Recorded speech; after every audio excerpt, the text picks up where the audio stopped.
So hello, my name is Priyanshi Sharma. तो शुरू करते हैं आज का lecture number 2। Lecture number 2, chapter number 3, atoms and the molecules. ये है इसका लेक्चर नंबर 2। तो फर्स्ट लेक्चर में हमने इसके बेसिक्स, एटम, इसकी डाल्टन्स की एटॉमिक थ्योरी और लॉ ऑफ कांस्टेंट प्रोपोर्शनल और कंजर्वेशन ऑफ मास पढ़ लिया था। आज हम सबसे इम्पोर्टेंट टॉपिक पढ़ने वाले हैं, एटॉमिक मास। सबसे पहले एटॉमिक मास। आज का लेक्चर हमारा शुरू होगा, टॉपिक है हमारा एटॉमिक मास। सबसे पहले एटॉमिक मास होता क्या है। आज के लेक्चर में हम बहुत atomic mass, molecular mass and हम कंपाउंड बनाना भी सीखेंगे और एटम्स मिलके कंपाउंड क्यों बनाते हैं इसके बारे में पढ़ेंगे। तो चलिए शुरू करते हैं। सबसे पहले एटॉमिक मास होता क्या है। ये एक डिफ़िकल्ट टास्क था। सबसे पहले each element have a characteristic atomic mass. Her element के पास अपना खुद का एक एटॉमिक मास होता है। आप एटॉमिक मास को ऐसा समझिए कि जैसे ये ए, बी, सी, ये 3 लोग हैं और इनके पास अपना खुद का एक अलग अलग मास होता है। तो इसी तरह से अलग अलग तरह के एटम होते हैं और अलग अलग एटम के पास अपना खुद का एक कैरेक्टरिस्टिक एटॉमिक मास होता है। स्टार्टिंग में ये बहुत डिफ़िकल्ट था क्योंकि एटम खुद ही नहीं, हम एटम को ही नहीं देख पाते नेक्ड आई से। सबसे पहले एटम को ही हम नेक्ड आई से नहीं देख पाते, उसके बाद उसका एटॉमिक मास निकालना उससे भी बड़ा डिफ़िकल्ट टास्क रहा। उसके बाद हमने क्या निकाला, हमने रिलेटिव एटॉमिक मास निकाला। हमने क्या निकाला, रिलेटिव एटॉमिक मास। हम जो निकालते हैं वो निकालते हैं relative atomic mass with the use of law of chemical combination के फॉर्मूले को यूज़ करके, जो हमने स्टार्टिंग में पढ़े थे 2 लॉ, कंजर्वेशन ऑफ मास और लॉ ऑफ केमिकल कंपोजिशन। उसके बेसिस पे हम एटॉमिक रिलेटिव एटॉमिक मास निकालते हैं। एग्जैक्ट एटॉमिक मास निकालना बहुत ही डिफ़िकल्ट होता है। स्टार्टिंग में हमने क्या कहा, स्टार्टिंग में हमने यूनिट्स दी थी कुछ, और उसके बाद मैं इसकी डेफिनेशन लिखती हूँ, आगे और समझते हैं फिर। सो चलिए अब हम पढ़ते हैं एटॉमिक मास। सबसे पहले एटॉमिक मास निकालने के लिए हम एग्जैक्ट एटॉमिक मास नहीं निकालते, हम हमेशा रिलेटिव एटॉमिक मास निकालते हैं। रिलेटिव एटॉमिक मास का मतलब है किसी न किसी के रिलेटिव में निकालते हैं। फिर उसके बाद हमने क्या किया, हम कुछ भी मेज़रमेंट करते हैं तो हमें एक स्टैंडर्ड यूनिट चाहिए होती है कुछ भी मेज़रमेंट करने के लिए। ऐसे ही हमने क्या किया, एटॉमिक मास निकालने के लिए एक स्टैंडर्ड आइसोटोप ले लिया। वो स्टैंडर्ड आइसोटोप किया था कार्बन 12। अब हमने क्या किया, कार्बन 12 एक स्टैंडर्ड आइसोटोप है, इसी के बेसिस पे, इस कार्बन 12 के बेसिस पे ही हम सबका रिलेटिव एटॉमिक मास निकाल पाते हैं। उसके बाद हमने क्या किया, इसको अभी सुनो। पहले एक एग्जांपल दिया है वाटर मिनोल का एनसीईआरटी में। हमने क्या किया, ये हमारे पास फ्रूट है, हमने बोला ये फ्रूट 12 यूनिट के बराबर है, ठीक है। यानी कि अगर हम इसको हमने 12 यूनिट में तोड़ लिया तो इसकी एक यूनिट बराबर होगी 1/12 मास ऑफ वाटरमेलन, ठीक है। तो अब हम इसको किस में नापेंगे, फ्रूट मास पर यूनिट।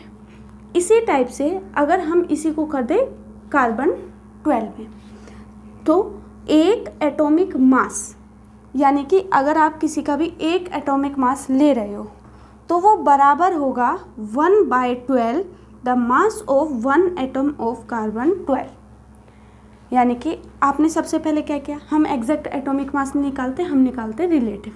रिलेटिव किसके बेसिस पे निकालोगे, कार्बन 12। सब ने मिलकर तय किया कि कार्बन 12 को हम स्टैंडर्ड आइसोटोप ले लेते हैं, इसी के बेसिस पे हम सबका रिलेटिव एटॉमिक मास निकाल देंगे। अब हमने क्या किया, कार्बन 12 का एक एटॉमिक मास बराबर होगा 1/12 the mass of 1 atom of carbon 12। ये हमने माना। अब इसी के बेसिस पे हम जितने भी एटॉमिक मास निकालते हैं वो on the basis of this carbon 12 standard isotope के बेसिस पे ही हम सारे के सारे एटॉमिक मास निकालते हैं। यानी कि 1 एटॉमिक मास इक्वल होता है 1/12, यानी कि देखो ये 12 यूनिट से मिलके बना होगा, इसकी एक यूनिट 1 एटॉमिक मास मान लेते हैं, बराबर होगी 1/12 total the mass of 1 atom of carbon 12, यानी कि एक carbon the mass of 1 atom of carbon 12 के बराबर होगी। ये है 1 एटॉमिक मास के डेफिनेशन में भी लिख सकते हो, और एटॉमिक मास यही होता है 1/12 the mass of 1 atom of carbon 12। इसको याद कर लो, 2 बार इसको कर लो, 1 याद करने की ज़रूरत नहीं है। 1/12 the mass of atom of carbon 12, 1/12 जो मास है कार्बन 12 में वही क्या है 1 एटॉमिक मास। अब इसके बाद हम कुछ हमारे पास एलिमेंट्स हैं उनका हम एटॉमिक मास देख लेते हैं। एटॉमिक मास आप जितने एनसीईआरटी में लिखे हैं उतने तो याद कर लें, और एक्स्ट्रा भी आप याद कर सकते हो। अब आप क्लास 9th में आ रहे हैं तो आपको एटॉमिक मास, एटॉमिक नंबर, उनको किस से रिप्रेजेंट करते हैं, जैसे मैग्नीशियम का Mg, ये सब आपको याद होना चाहिए। चलिए तो फिर मैं लिख देती हूँ। हम एलिमेंट्स देखते हैं, और एलिमेंट्स का एटॉमिक मास की यूनिट होती है म्यू। हाइड्रोजन का क्या होता है, हाइड्रोजन का 1, अभी याद कर लेना इनको, क्योंकि फिर हम कंपाउंड बनाएंगे तो उसमें हेल्प होगा। Carbon 12, nitrogen 14, oxygen 16, sodium 23, magnesium, sulphur 32, chlorine 35.5 और कैल्शियम 40। एक बार आप चेक कर लीजिएगा, यही होते हैं वैसे तो 6।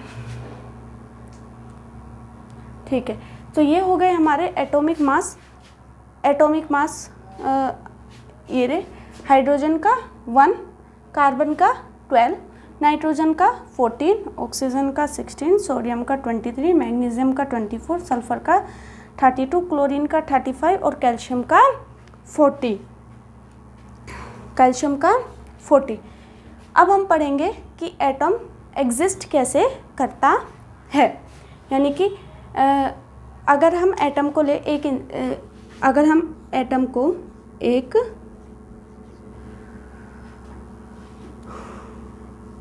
ये हो गया हमारा एटम। अब ये एग्जिस्ट कैसे करेगा, जैसे अकेला इंसान एग्जिस्ट नहीं कर सकता उसको, यानी कि कॉलोनी के साथ वो एग्जिस्ट करता है, यानी कि सोसाइटी व इन सब के साथ वो एग्जिस्ट करता है। ऐसे ही एटम भी अकेला एग्जिस्ट नहीं करता है। उसके पास एटम क्या करता है, एटम या तो बना लेता है मॉलिक्यूल या बना लेता है आयंस। इन 2 फॉर्म में एटम एग्जिस्ट कर सकता है। यानी कि ये आदमी है तो ये अकेला एग्जिस्ट नहीं करेगा, ये या तो बना लेगा अपनी कॉलोनी, सोसाइटी, जो भी आप बोलो। ये तो एक नॉर्मल सा एग्जांपल है, मैंने समझाने के लिए बोला। तो एटम अकेला एग्जिस्ट नहीं करेगा, या तो ये बनाएगा मॉलिक्यूल या ये बना लेगा आयन। या मॉलिक्यूल की फॉर्म में एग्जिस्ट करेगा या आयंस की फॉर्म में ये एग्जिस्ट करेगा। क्यों मॉलिक्यूल्स क्यों बना सकता है एटम, इसके जब हमने मैटर पढ़ा था तो हमने पढ़ा था कि मैटर जिस भी एलिमेंट से बनता है। आज हमें पता चल गया मैटर जो हमने वहाँ पे बोला था कि वो छोटे छोटे पार्टिकल्स, उनको क्या बोलते हैं, एटम। तो मेटल के पार्टिकल्स के बीच में क्या पाई जाती थी, फोर्स ऑफ अट्रैक्शन। यानी कि अगर मेटल्स में अगर हम पार्टिकल्स ले रहे हैं जिनको अब हम एटम से पढ़ रहे हैं, तो उनके बीच में क्या होती है, फोर्स ऑफ अट्रैक्शन, जिससे कि वो साथ में एक मॉलिक्यूल्स बनाकर या फिर आयंस बनाकर रह सकते हैं। इन्हीं फोर्स ऑफ अट्रैक्शन, इसी फोर्स ऑफ अट्रैक्शन की वजह से ये मॉलिक्यूल्स की फॉर्म में या फिर आयंस की फॉर्म में एग्जिस्ट करते हैं। अब हम देखते हैं मॉलिक्यूल्स कैसे बनते हैं। सबसे पहले मॉलिक्यूल्स बनाने के एटम को ज़रूरत क्यों पड़ी, क्योंकि वो एटम अकेले एग्जिस्ट नहीं करते, वो क्या करते हैं, आपस में एटम के बीच में होती है फोर्स ऑफ अट्रैक्शन, उस फोर्स ऑफ अट्रैक्शन की वजह से ये क्या बना लेते हैं, molecules. So group of 2 or more atom that are chemically bonded together tightly held together by attractive force. वही जो मैंने अभी आपको समझाया, वही बात एनसीईआरटी में एज इट इज़ लिखी है कि मॉलिक्यूल्स क्यों बनते हैं, क्योंकि एटम्स के पास क्या होती है, फोर्स ऑफ अट्रैक्शन। उस फोर्स ऑफ अट्रैक्शन की वजह से 2 एटम पास आते हैं और पास आने के बाद क्या बना लेते हैं, मॉलिक्यूल। और इनकी फोर्स कैसी होती है, अट्रैक्टिव फोर्स, और ये केमिकली बॉन्डेड होती है आपस में और क्या बना लेते हैं, मॉलिक्यूल्स। अब मॉलिक्यूल्स क्या होते हैं, मॉलिक्यूल्स एक एटम के भी होते हैं, सेम एटम के भी हो सकते हैं, और डिफरेंट एटम्स के भी हमारे पास मॉलिक्यूल्स हो सकते हैं, डिफरेंट। अब हम एक हेडिंग दी है एटोमिसिटी। एटोमिसिटी क्या होता है, the number of atom consisting a molecule is known as atomicity. मतलब कि एक मॉलिक्यूल के अंदर, जैसे कि मॉलिक्यूल के अंदर जो नंबर ऑफ एटम है वही क्या होगी, उसकी एटोमिसिटी। यानी कि अगर आप आर्गन को देखेंगे तो वो हमेशा मोनोएटॉमिक, अकेला ही रहना पसंद करता है। हीलियम का मॉलिक्यूल्स हमेशा आपस में ही बॉन्डेड होंगे। ऑक्सीजन, हीलियम अकेला ही होगा, यानी कि ये मोनोएटॉमिक है। ऑक्सीजन हमेशा 2 ऑक्सीजन होंगी, इसलिए इसको डायटोमिक कहेंगे। हाइड्रोजन डायटोमिक होगी, यानी कि 2 एटम आपस में मिलेंगे। नाइट्रोजन और क्लोरीन भी आपस डायटोमिक होते हैं। फॉस्फोरस और सल्फर, जो फॉस्फोरस होता है वो टेट्रा एटोमिक होता है, यानी कि फॉस्फर P4 में एग्जिट करता है। और जो सल्फर है वो सल्फर पॉलीएटमिक है, यानी कि मोर देन 4 एटम उसमें ज्वाइन होंगे। सो इन सब चीज़ों से हमें क्या पता चला कि जो भी हम देखते हैं, जैसे H2 हुआ, N2O, यानी कि नाइट्रोजन के जो भी हम कंपाउंड देखते हैं वो क्या होते हैं, मॉलिक्यूल्स होते हैं। वो डिफरेंट एटम्स, सेम एटम भी हो सकते हैं और डिफरेंट एटम भी आपस में केमिकली बॉन्डेड अट्रैक्टिव फोर्स के ज़रिए आपस में ज्वाइन होते हैं और क्या बना लेते हैं, मॉलिक्यूल्स। कितने मॉलिक्यूल्स ज्वाइन हुए हैं उसको क्या बोलेंगे, एटोमिसिटी। जैसे कि हमने कुछ नॉन मेटल के एग्जांपल्स लिए हैं, argon and helium is monoatomic, यानी कि इनके एटम क्या होंगे, 1। And oxygen, hydrogen, nitrogen and chlorine are diatomic, यानी कि इनके 2 मॉलिक्यूल साथ में एग्जिस्ट करेंगे। एंड फॉस्फोरस नॉर्मली मतलब P4 में, एंड सल्फर इज पॉलीएटोमिक।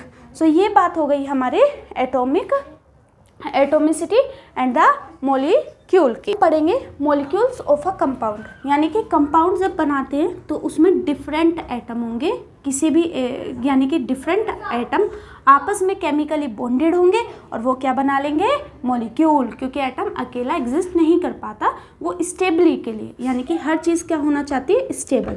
वो स्टेबिलिटी के लिए क्या बना लेगा, मॉलिक्यूल या आयन। अभी हम मॉलिक्यूल पढ़ रहे हैं, नेक्स्ट अभी हम आयन पढ़ेंगे। चलिए, तो जैसे वाटर है, वाटर में क्या होता है, H2O, यानी कि आपके किस के आप अभी से याद करना, जैसे वाटर का H2O, अमोनिया का NH3 और कार्बन डाइऑक्साइड CO2। अब हम इसमें मॉलिक्यूल वो एटम का रेशियो देखेंगे। सबसे पहले इसमें कौन कौन से एटम है, हाइड्रोजन एंड ऑक्सीजन। ये आपने याद कर लिए होंगे, पिछली क्लास में हमने ये देखा था कि हाइड्रोजन का H होता है, ऑक्सीजन का O होता है, नाइट्रोजन का N होता है। तो ये सब चीज़ें आप याद करते हुए चलिए, ये बेसिक्स होता है केमिस्ट्री में। अगर आपको पीरियोडिक टेबल में आपको ये नहीं पता है कि किसको किससे रिप्रेजेंट करते हैं तो शायद दिक्कत होगी। Nitrogen and hydrogen, carbon and oxygen, ठीक है। अब आपको इसका मॉलिक्यूलर एटॉमिक मास भी पता है। जैसे हाइड्रोजन का क्या होता है, 1, बेसिकली 112, ऑक्सीजन का 16। तो इनको सिंपलेस्ट रेशियो में करोगे तो क्या हो जाएगा, 1:8। तो इसका सिंपलेस्ट रेशियो क्या आ जाएगा, 1:8। नाइट्रोजन का आपको पता है क्या होता है, 14 एंड हाइड्रोजन का 1, इसका 14:1 ही होगा। कार्बन का आपको पता है 12 और ऑक्सीजन का 16। तो इसको सिंपलेस्ट में कर लीजिए 3 कार्बन एंड ऑक्सीजन 3:8 आएगा। रुकिए कार्बन और कार्बन डाइऑक्साइड का रेशियो आएगा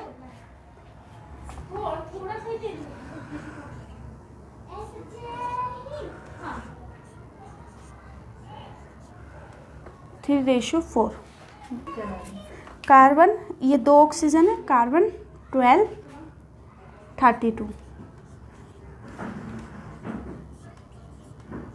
तो इनका रेशियो आ जाएगा 3:8 और नाइट्रोजन और अमोनिया का 40:1 और इसका आ जाएगा 1:8। ये हो गए हमारे मॉलिक्यूल्स ऑफ अ कंपाउंड जिसमें हम डिफरेंट एटम से क्या बनाएंगे, मॉलिक्यूल्स। मैंने कुछ कंपाउंड के नाम ले लिए जैसे कि water H2O, ammonia NH3, carbon dioxide CO2, यहाँ 2 ऑक्सीजन है, याद रखना। रुक जा। सो अब हम पढ़ेंगे आयन। आयन्स क्या होते हैं? अभी मैंने बताया एटम ज्वाइन होकर या तो मॉलिक्यूल्स बनाएगा या क्या बना लेगा स्टेबिलिटी के लिए, आयन्स। आयन्स क्या होते हैं? आयन्स होती है चार्ज्ड स्पीसीज, यानी कि उसके पास या तो कुछ प्लस होगा या कुछ माइनस होगा, उसी को क्या बोलेंगे, चार्ज्ड स्पीसीज। 2 तरह की स्पीसीज पाई जाती है हमारे, एक होती है पॉजिटिव, एक होती है नेगेटिव। पॉजिटिव को हम बोलेंगे कैटायन और नेगेटिव स्पीसीज को बोलेंगे एनायन। अब ये पॉजिटिव और नेगेटिव का क्या मतलब? अगर किसी भी एटम के ऊपर प्लस है या किसी भी एटम के ऊपर माइनस है, आप इसको सिंपली ऐसे समझ सकते हैं, प्लस का मतलब इसने अपने अंदर से इलेक्ट्रॉन किसी को दिए हैं, इसके ऊपर प्लस है। इलेक्ट्रॉन, प्रोटॉन, न्यूट्रॉन अभी हम पढ़ेंगे डिटेल में, लेकिन आप एक तरह से समझ लीजिए इसके ऊपर अभी प्लस है, यानी कि इसने अपने एटम किसी को दे दिए हैं इसके ऊपर, इसलिए प्लस है। नेगेटिव, इसने किसी से पैसे, अब आप इसको पैसों से भी समझ सकते हैं। ये एक एटम है, ये एक एटम है, इसके पास पॉजिटिव चार्ज है, इसके पास नेगेटिव चार्ज है। इसको आप ऐसे समझिए, पॉजिटिव चार्ज यानी कि इसने किसी को अपने पैसे दे दिए हैं, है ना, इसने अपने पैसे किसी को दे दिए हैं। नेगेटिव चार्ज, इसने किसी से पैसे ले लिए हैं। ये पैसे क्या हैं? ये है आपके एटम, वो इलेक्ट्रॉन्स, वो अभी हम आगे पढ़ेंगे। फिलहाल आप इतना ही समझिए, प्लस का मतलब देना और नेगेटिव का मतलब किसी से पैसे लिए हैं। तो ये पॉजिटिव यानी कि ये बन गया कैटायन और ये नेगेटिव, ये बन गया एनायन। अब आपको ये आयन्स कहाँ पे देखने को मिलेंगे? जैसे एक एग्जांपल है NaCl। NaCl अगर हम सॉलिड फॉर्म में लेते हैं, जैसे कि जो हमारे घर में NaCl है, अगर हम वो लेते हैं, अगर हमने उसको वाटर में डाल दिया तो वाटर में डालने के बाद वो आयन्स में टूट जाएगा, यानी कि Na+ और Cl-, यानी कि सोडियम ने अपने इलेक्ट्रॉन दिए और क्लोरीन ने उसके इलेक्ट्रॉन लिए। इलेक्ट्रॉन से बात कर लो या पैसों से, अभी आपको इलेक्ट्रॉन का नहीं आइडिया होगा। सो फिलहाल आप ये समझिए, इसने इसको पैसे दिए, इसने पैसे ले लिए। सो इनके बीच में इन्हीं पैसों की वजह से जो अभी हमने बात की थी बॉन्डिंग, केमिकली बॉन्डिंग, वही बनी हुई है। सो ये क्या हो गया, Na+ और Cl- के फॉर्म में पाया जाता है। जैसे हमने रेशियो उनका निकाला था, आपके कंपाउंड का रेशियो निकाला था, ऐसे ही आप ऑक्साइड का रेशियो भी निकाल सकते हो। सिंपल, जैसे NCERT में का एक एग्जांपल ले लेते हैं, कैल्शियम ऑक्साइड। कैल्शियम 40 और ऑक्सीजन 16, इसको सिंपलेस्ट रेशियो में आप कर लो,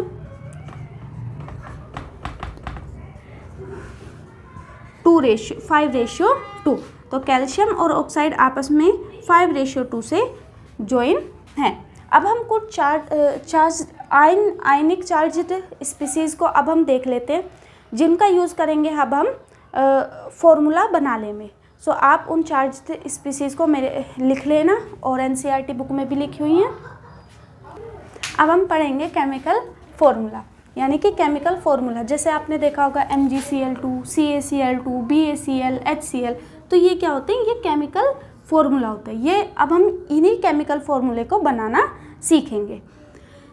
ये कुछ एग्जाम्पल हैं। सबसे पहले हम केमिकल फॉर्मूला बनाने के लिए सबसे पहले हम सीखेंगे वैलेंसी। वैलेंसी क्या होती है? अगर ये एक लोग है, आदमी है, इसके 2 हैंड है, यानी कि ये अपने पास 2 ही चीज़ों को होल्ड कर सकता है क्योंकि इसकी 2 ही हैंड है इसके। अगर वहीं पे एनसीईआरटी का ही नहीं, अब हमने ले लिया ऑक्टोपस, ऑक्टोपस के पास 8 हैंड है, यानी कि वो अपने 8 चीज़ों को, अगर हम उसको 8 अलग अलग चीज़ दें तो वो 8 चीज़ों को होल्ड कर सकता है। तो इसी चीज़ को क्या बोलते हैं, वैलेंसी। वैलेंसी क्या होती है कि वो कितने मॉलिक्यूल, जैसे मैग्नीशियम है, मैग्नीशियम के 2 हैंड है, जब भी तो उसने 2 क्लोरीन को अपने साथ पकड़ा। कैल्शियम के 2 हैंड है, जब भी तो उसने 2 क्लोरीन को। बेरिलियम का 1 हैंड होगा, इसलिए उसने 1 क्लोरीन को।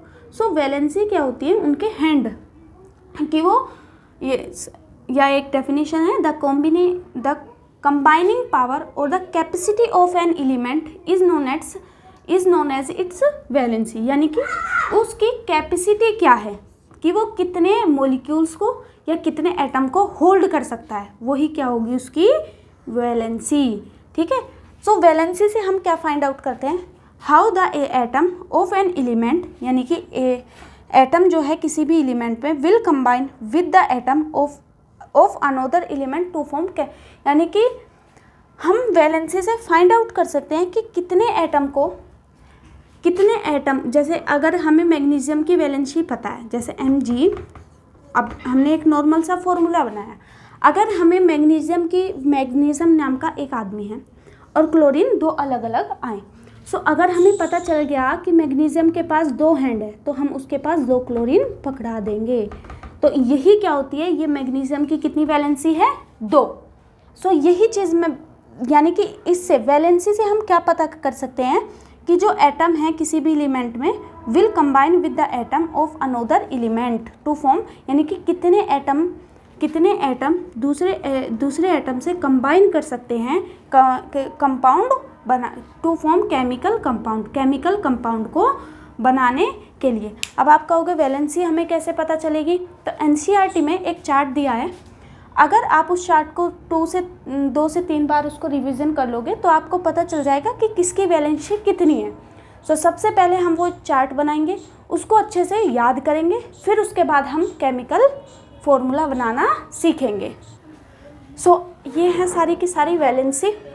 सो इनको आप याद कर लें, जब भी आप फॉर्मूला बना पाएंगे, नहीं तो आप कुछ पता नहीं चलेगा कि क्या हो रहा है। सबसे पहले सोडियम Na+, यानी कि Na+ का मतलब सोडियम ने किसी को शुरू करते हैं। सबसे पहले सोडियम का इन सब की वैलेंसी, जो ऊपर वाले ब्रैकेट में है उनकी वैलेंसी है 1, जो नीचे वाले ब्रैकेट में है यानी कि मिडल में दिख रहे हैं उनकी वैलेंसी है 2, यानी कि उनके पास है 2 हाथ, और जो नीचे वाले हैं उनके पास है 3 हाथ। सबसे पहले हम हैंड से ही रिप्रेजेंट करेंगे। सबसे पहले सोडियम का है Na+, potassium K+, silver Ag, copper Cu+। ठीक है, Na+ का मतलब क्या है, Na+ का मतलब क्या है, Na नाम का एक बच्चा होगा और उसने अपने पैसे किसी को डोनेट कर दिए होंगे, या पैसों से, या आप इलेक्ट्रॉन ही समझिए, अपने किसी को अपने इलेक्ट्रॉन इसने डोनेट किए हैं, इलेक्ट्रॉन नहीं अभी आप जानते हो, तो इसने अपने पैसे किसी को दिए हुए हैं, तो इस पर क्या है अभी plus. Potassium K+, silver Ag+, copper Cu+, यानी कि इनकी वैलेंसी का क्या मतलब है, Na+ से ही Na+ है, इसके प्लस है, यानी कि इसने अपने 1 पैसा किसी को दिया हुआ है, यानी कि ये किसी से 1 पैसा ले सकता है, क्योंकि इसे 1 पैसा चाहिए, क्योंकि इसने 1 पैसा किसी को दे दिया है, तो 1 इसकी क्या हो गई, 1 क्या हो गई इनकी सबकी वैलेंसी। फिर उसके बाद अब हम पढ़ते हैं मैग्नीशियम, जिनकी कैल्शियम, जिंक, आयरन, ये जो स्टार लगे हैं इनकी वैलेंसी और कुछ भी हो सकती है, लेकिन ये हमने माना है कि Fe2+ है, कॉपर 2+ है, इनकी वैलेंसी वेरिएबल होती है, मतलब और भी ये वैलेंसी शो करते हैं। आयरन 3rd हो गया, मैग्नीशियम, कैल्शियम, जिंक, आयरन, अभी तो आपके में इनकी वैलेंसी यही दिखाएगा। मैग्नीशियम 2+, यानी कि मैग्नीशियम ने अपने 2 पैसे किसी को डोनेट किए हुए हैं, यानी कि इसकी वैलेंसी क्या है 2, यानी कि ये किसी से 2 पैसे ले सकता है अपने। ये सब इनकी वैलेंसी है। Calcium zinc Zn2+, iron Fe2+, copper Cu+। अब इनकी वैलेंसी है 3, यानी कि इन्होंने 3 किसी को डोनेट किए हुए हैं। Aluminium 3+, iron Fe3+, hydrogen H+, hydride में याद रखना H- होता है, ये हाइड्रोजन अलग है, हाइड्राइड अलग है। क्लोराइड, ब्रोमाइड, आयोडाइड हमेशा -1, यानी कि इन्होंने किसी से 1 पैसे ले लिए हैं, यानी कि ये किसी को 1 पैसा दे सकते हैं, ठीक है। Oxide O2-, sulphide H2-, nitride N3-, valency 3। An ammonia NH4+, hydroxide OH-, nitrate NO3-, hydrogen carbonate, hydrogen और कार्बोनेट का CO3-, कार्बोनेट, सल्फाइड, सल्फेट, ये सल्फ-8 है, यहाँ पे 8 ही है, ये ID है। सल्फाइड SO3 है, ये सल्फ-8 वाले में O4 है। फॉस्फोरस में PO3- है। अब हम देखते हैं इनके कुछ एग्जाम्पल, जिससे हमें पता चले। मैं यहाँ पे एग्जाम्पल लिख देती हूँ, उसके बाद हम केमिकल फॉर्मूला बनाना सीखते हैं। दूसरी वीडियो में मोल कॉन्सेप्ट। अब हम पढ़ते हैं कुछ जनरल रूल्स हैं। रूल्स बहुत बेसिक से रूल है कि जिसने जितने पैसे दिए उसको उतने पैसे वापस दे देना, यानी कि उसको बिल्कुल न्यूट्रल कर देना, उस पर किसी का कर्जा ना रहे। द वैलेंसी और the charge on the ion must be balance, यानी कि जिसकी जितनी वैलेंसी है या जिसके जितने हैंड है उनको फुलफिल कर देना, यही इसका जनरल सा रूल है। दूसरा रूल क्या है कि अगर मेटल है, नॉन मेटल है, तो मेटल का नाम पहले लिखा जाएगा। जैसे आपने देखा होगा ये, तो हम इसको क्या बोलते हैं, कैल्शियम ऑक्साइड, यानी कि मेटल का नेम पहले लिखा, फिर ऑक्साइड का नेम बाद में लिखा। चलिए बिना टाइम वेस्ट के अब मैंने 4 एग्जाम्पल लिखे हैं, इनके बनाने की कोशिश करते हैं। अभी आप स्टार्टिंग में हो तो आप इनकी हेल्प ले सकते हो, यानी कि वैलेंसी चार्ट की। बाद में आप इसको 2 से 3 बार रिवाइज करोगे तो ये आपको खुद ही याद हो जाएगा। सबसे पहले हाइड्रोजन की वैलेंसी 1, क्लोरीन की वैलेंसी भी 1। फिर इनको क्रॉस कर देना, इसकी वैलेंसी इसको, इसकी वैलेंसी इसको, यानी कि ये क्या बन गया, HCl। यानी कि अब देखो HCl, अगर मैं आपको फर्स्ट रूल जो था उसको समझाना चाहूँ, HCl, H के पास क्या था, प्लस, और Cl के पास क्या था, माइनस। यानी कि इसने 1 रुपया किसी को दिया हुआ है, ठीक है। इसने 1 रुपया किसी से लिया हुआ है, ठीक है। यानी कि अगर हम इन दोनों को आपस में मिला दें तो इनका काम बन जाएगा। अगर हमने इन दोनों को आपस में मिला दिया तो इनके ऊपर से चार्ज हट जाएगा। क्यों? क्योंकि इसने 1 रुपया दिया हुआ था, इसने 1 रुपया लिया हुआ था। अगर इन दोनों को साथ में मिला देंगे तो इसका इसको मिल जाएगा, इसका इसको मिल जाएगा, तो इनकी वैलेंसी कंप्लीट हो जाएगी। ये क्या बन जाएगा, HCl। हाइड्रोजन की 1, सल्फर की, कहाँ है sulphur, iron mix sulphide, sulphur का S, iron, potassium, copper, magnesium, calcium, zinc, copper, aluminium, sulphide ही होगा। सल्फर की क्या है, 2, सल्फर की क्या है, 2।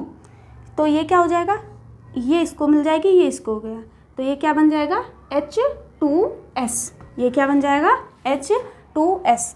फिर से कार्बन की, आप देख सकते हैं कार्बन की क्या होगी, कार्बन। और क्लोरीन की क्या होगी, 1। कार्बन की वैलेंसी होती है 4। अभी आप याद कर लें, यहाँ पे है नहीं, लिख लेना। कार्बन की वैलेंसी क्या होती है, 4, 3 तक ही है ना, तो कार्बन की क्या होती है, कार्बन की C की क्या होती है, 4। कार्बन की वैलेंसी लिख लेना 4। तो ये इसके साथ, ये इसके साथ, तो ये क्या बन जाएगा, CCl4, C1Cl4। Magnesium chloride, chloride की तो 1 होती है, मैग्नीशियम की 2 होती है, देख लीजिएगा। मैग्नीशियम की वैलेंसी 2 होती है। मैग्नीशियम इसको मिल जाएगा, ये इसको मिल जाएगा, मैग्नीशियम 1, Cl2। और एग्जाम्पल लिखते हैं अभी।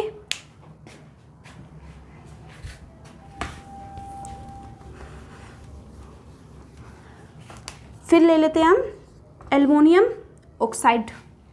एल्युमिनियम की क्या है, मैग्नीशियम, क्लोरीन, एल्युमिनियम की 3 और ऑक्सीजन की आपकी क्या होगी 2।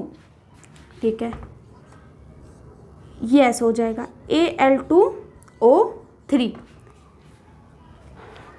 अब हम कैलकुलेट करेंगे मोलिकुलर मास। जैसे कि हमने देखा था एटॉमिक मास। एटॉमिक मास क्या होता है कि एटम का जो मास है, अब उन्हीं एटम से मिलकर क्या बना मोलिक्यूल। तो ऐसे ही जैसे एक एटम का मास आपको पता है, जैसे ऑक्सीजन का 16 म्यू, नाइट्रोजन का 14 म्यू, क्लोरीन का 35.5 म्यू।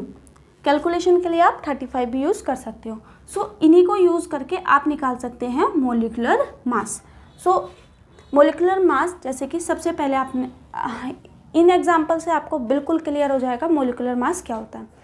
जैसे मैं ट्राई कर रही हूँ ऐसे ही आप रफ कॉपी लेके बैठे होंगे, सो आप भी ट्राई कीजिए। सबसे पहले H2, हाइड्रोजन का क्या होता है 1। एटॉमिक मास हाइड्रोजन का, हमें हाइड्रोजन का पता है 1, तो ये कितने हैं 2, और हाइड्रोजन का क्या होता है 1 म्यू, तो इसका क्या हो गया 2 म्यू। फिर उसके बाद ऑक्सीजन। ऑक्सीजन का, एक ऑक्सीजन का होता है 16 म्यू, तो 2 ऑक्सीजन है 2 × 16 म्यू। ठीक है, क्लोरीन का होता है 35, ले लो आप 32 हैं तो 2 × 35.5 म्यू, तो 71 म्यू। अब ये तो हो गया सिंपल कि आपको 2 से कर लिया। अब जैसे एक कार्बन है तो सबसे पहले आप यहाँ कार्बन का लिखोगे, फिर उसके बाद आप प्लस लगा दोगे, फिर 4 है तो 4 और यहाँ पे हाइड्रोजन। कार्बन का कितना होता है, कार्बन का 12 प्लस 4 है तो 4 और हाइड्रोजन का 1, 12 + 4 16 म्यू, तो CH4 का क्या होता है 16 म्यू। इसके बाद अब हम लिखते हैं C2, यानी कि 2 कार्बन + 4 हाइड्रोजन। सिंपल सी कैलकुलेशन है, अगर आपको एटॉमिक मास पता है तो मोलिकुलर मास आप निकाल सकते हो। सो 16 म्यू, 2 × कार्बन का 12 + 4 × हाइड्रोजन का 1, 12 × 2 24 + 4 यानी कि 28 म्यू। फिर इसके बाद हम निकालेंगे HNO3 का, हाइड्रोजन का 1, नाइट्रोजन का मैंने बता दिया ऊपर 14 × ऑक्सीजन 3 है और एक ऑक्सीजन का आपको पता है 16, 14 1 14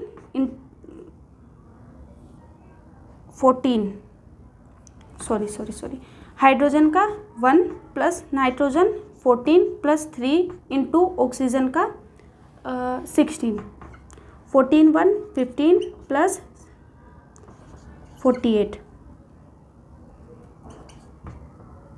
63।